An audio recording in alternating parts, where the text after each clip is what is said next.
Selamat pagi semuanya. Ketemu saya lagi. Kita hari ini akan belajar tentang awal kehidupan manusia Indonesia. Ya. Eh, di sini kita akan belajar manusia purba. Terus kemudian kita akan belajar kebudayaan dari nenek moyang kita. Sebelumnya saya akan bahas bagaimana terbentuknya bumi Indonesia itu sendiri. Mari kita mulai. Nah, eh, pada awalnya ketika bumi pertama kali terbentuk, ada teori mengatakan bahwa bumi itu terbentuk dari eh, letusan bintang. Biasa sering disebut dengan teori Big Bang gitu ya. Nah, eh, ada bintang yang meledak dan kemudian terbentuklah sebuah planet-planet dengan matahari di tengahnya. Ada juga teori bintang kembar yang mengatakan bahwa ada dua bintang. Bintang yang satu itu meledak dan kemudian bintang yang satunya lagi jadi pusat mataharinya atau bintangnya. Kemudian bintang yang meledak itu menjadi planet-planet.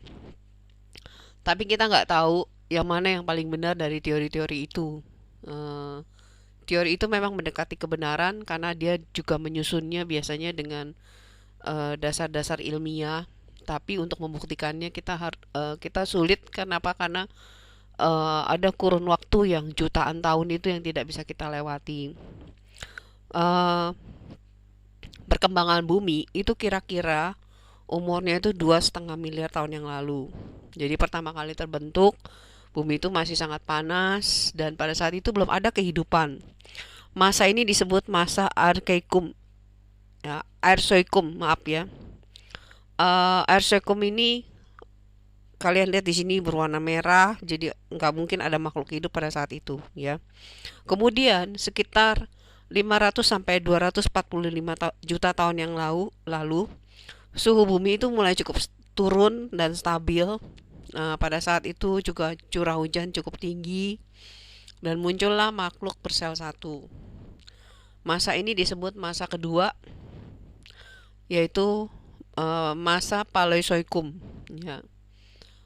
Kemudian pada masa ketiga, yaitu masa Mesozoikum, sekitar 245 juta tahun yang lalu sampai 65 juta tahun yang lalu, suhu bumi ini semakin stabil dan munculnya hewan raksasa, berbagai macam dinosaurus.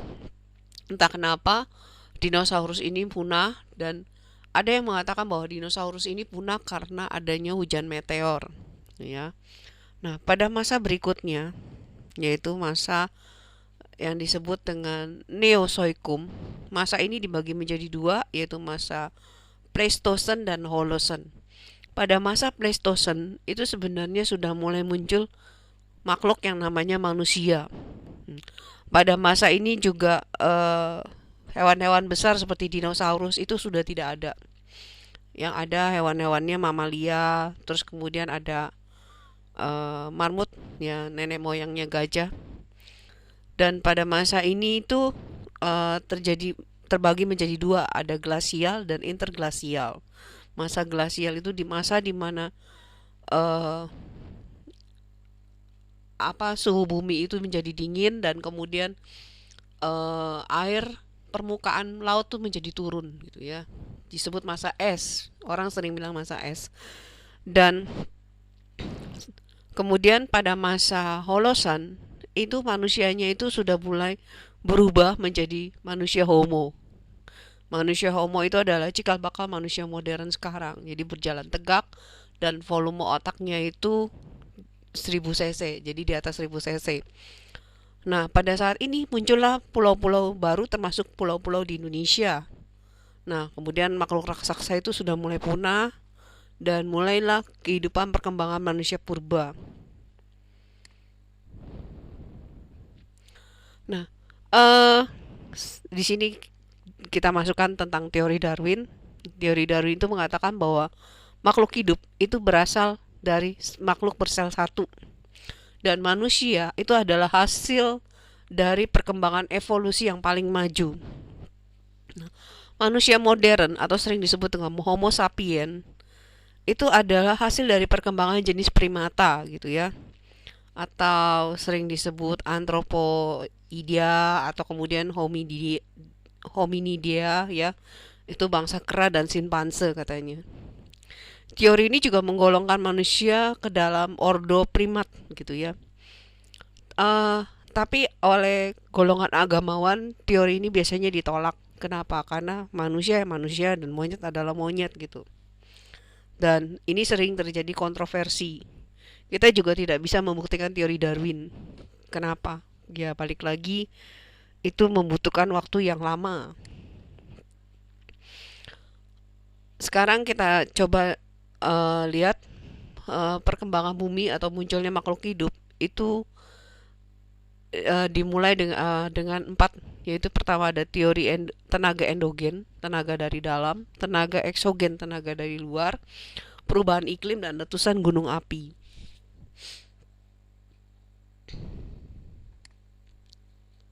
Kita mulai dengan tenaga endogen. Indonesia itu sebenarnya terbentuk dari tiga lempeng besar, yaitu lempeng Indo-Australia, kemudian lempeng Eurasia, dan lempeng Pasifik. Nah, subduksi atau desakan dari lempeng Indo-Australia dan lempeng Eurasia itu menyebabkan terbentuknya deretan pegunungan atau bukit barisan di Pulau Sumatera dan deretan gunung api di sepanjang Pulau Jawa, Bali, Lombok, serta Palung, Jawa. Atau di daerah Selat Sunda itu ada Gunung Krakatau ya.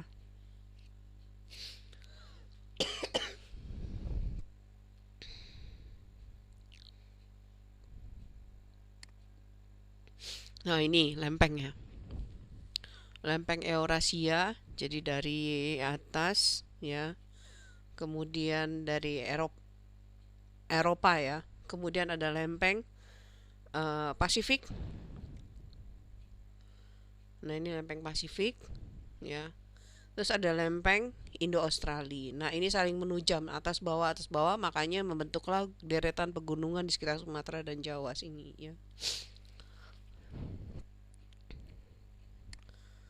Nah, ini lebih jelas. Jadi kita ini sebenarnya ini yang merah-merah ini adalah gunung api. Makanya kita itu disebut dengan ini hidup di antara ring of fire, cincin api ya. Ada untungnya hidup di daerah cincin api. Kita sering mendapatkan sumber daya alam yang besar. Tapi namun ruginya itu adalah sering terjadi bencana, terutama gempa. Sebenarnya setiap hari kita sering terjadi gempa. Mungkin hampir satu hari itu 200 gempa. Namun kita tidak rasakan karena gempanya itu kecil sekali ya. Kemudian ini kalau kita lihat di dalam perut buminya seperti ini tumbukan antar dua lempeng, yang satu menujam ke bawah, yang satu menujam ke atas. Yang menujam ke bawah ini akhirnya nanti membentuk yang namanya palung. Makanya di mana kalau ada gunung di situ biasanya ada palung. Kemudian yang menujam ke atas itu nanti membentuk yang namanya gunung ya. Mungkin kalian, nah kenapa gunung juga berderet-deret ya, karena seperti ini. Kemudian kalian mungkin pernah dengar di selatannya Pulau Jawa itu lebih serem lautnya daripada di utara. Bukan masalah serem karena apa, ada apa namanya Nyi Roro Kidulnya, tapi sebenarnya di dalamnya itu juga ada palung gitu loh. Nah, kemudian tenaga yang kedua adalah tenaga eksogen. Tenaga eksogen ini adalah tenaga yang berasal dari luar bumi. Contohnya adalah seperti atmosfer, perubahan suhu dan angin, air, aliran air, siraman hujan, hempasan gelombang, gletser, dan kadang-kadang organisme kayak semut gitu ya. Itu juga bisa membentuk muka bumi ya. Tumbuhan, hewan, dan yang paling besar pembentuk muka bumi itu adalah manusia itu sendiri ya. Nah, kemudian pada saat perubahan iklim, jadi ketika zaman es itu mencair ya, dulu sebelum es mencair itu antara Kalimantan, Jawa, dan Sumatera serta semenanjung Malaysia ini dulu terbentuk terhubung menjadi sebuah satu kayak pulau gitu ya. Terus kemudian di daerah timur itu antara Papua dengan Australia itu dulu nyambung. Makanya kalau kamu lihat orang Papua itu sama orang asli Australia itu wajahnya mirip ya. Terus kemudian hewan-hewan yang ada di daerah Sumatera dengan di Thailand yang atau Malaysia itu sama. Jadi di sana ada harimau, tapi kamu nggak akan menemukan harimau itu di Papua, ya, karena beda gitu ya. Perubahan iklim ketika pada saat es mencair dan permukaan laut itu mulai naik sekitar 60 sampai 70 meter,